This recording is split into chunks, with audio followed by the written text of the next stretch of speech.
Uyu munsi turaganira ku giti cyitwa umubirizi. Umubirizi ni igiti kiboneka iwacu mu ngo zacu.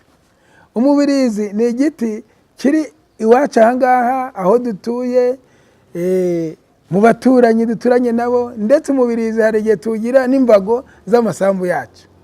Ariko umubirizi ni igiti gifite akamaro kanini cyane. Umubirizi rero ni igiti rwose gifite imbaraga mu kurema ubuzima bwawe.